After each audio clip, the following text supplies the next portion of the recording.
Hello and welcome to this week's Africa Today News Weekly Roundup. I am Favor Aham, and these are the breaking news that took over the world, Africa and Nigeria.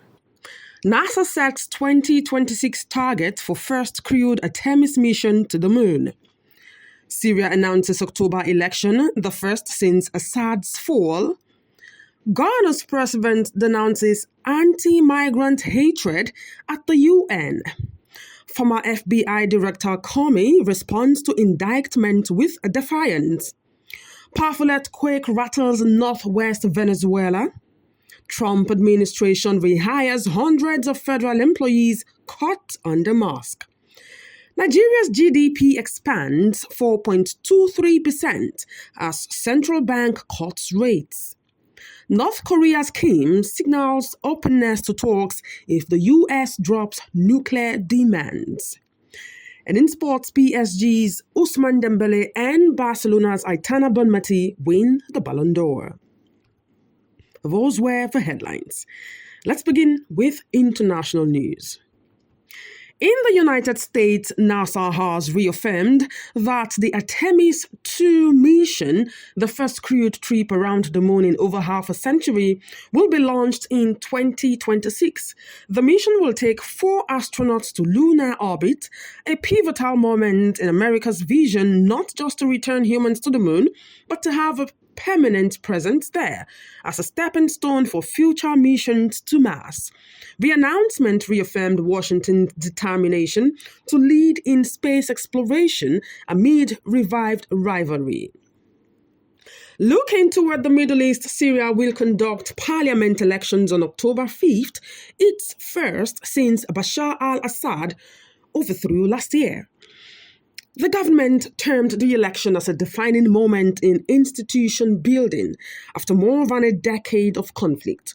A third of the 210 seats will be filled directly through presidential appointment, with the remaining ones elected via committees to be decided upon by the Electoral Commission.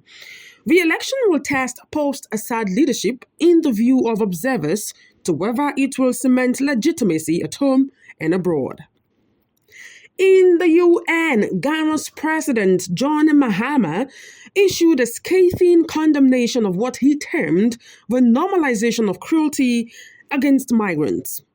Addressing world leaders days after U.S. President Donald Trump's speech on tightening border security, Mahama appealed to world leaders to stand against xenophobia, racism, and climate injustice.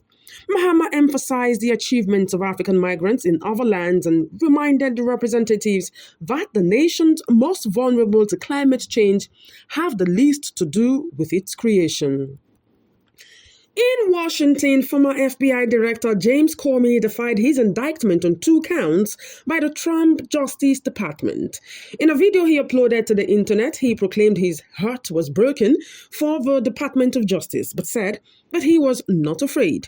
Comey labeled the charges as political revenge and urged Americans to remain active and a vote like your country depends on it, quote unquote.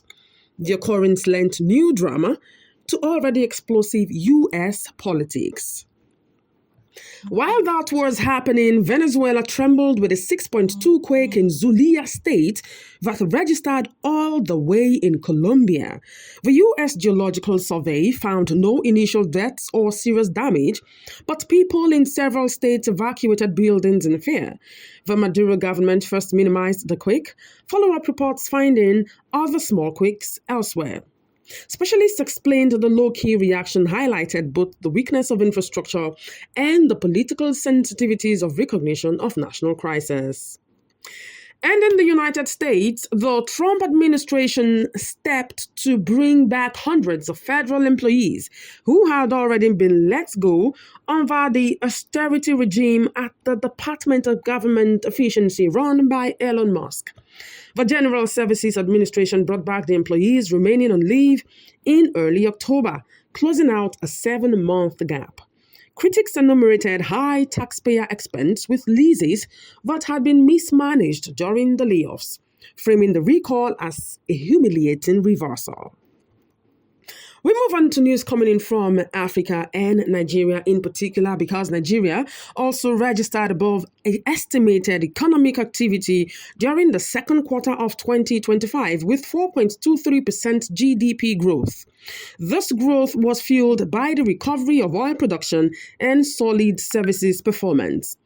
The central bank reacted by lowering interest rates, indicating it is confident the economy of Africa is finally finding post-pandemic traction. Still, analysts cautioned that oil is still at the mercy of global price fluctuations, and non-oil sectors need to become more entrenched as well if growth will be maintained. Elsewhere on the continent, there was the shadow of North Korea over global diplomacy, as President Kim Jong-un declared himself open to restarting talks with America on one stipulation: Washington must drop its requirement for total denuclearization. In his address, Kim referred to past summits with Donald Trump, calling up warm memories, but declaring that the nuclear character of North Korea would not be compromised. The remarks turned the ball back in Washington's court, where Seoul's liberal government implored Trump to re-engage Pyongyang. And finally, in sports, the Sports Summit honors for the year were bestowed in Paris, where Paris Saint-Germain striker Ousmane Dembélé claimed the men's Ballon d'Or by a hair's breadth over teenager Lamine Yamal of Barcelona. Meanwhile, Barcelona's Aitana Bonmati claimed her third in a row, joining Platini and Messi in the exclusive Platini-Messi triple winners club for the women. Dembele's prize concluded a season in which he led PSG to their first ever Champions League title, and Bonmati's reign reasserted Barcelona's dominance of the women's game. Now that's it on this week's news roundup. Join us again next weekend for the top stories shaping the world, Africa and Nigeria. I am Favor Aham. Thank you for listening.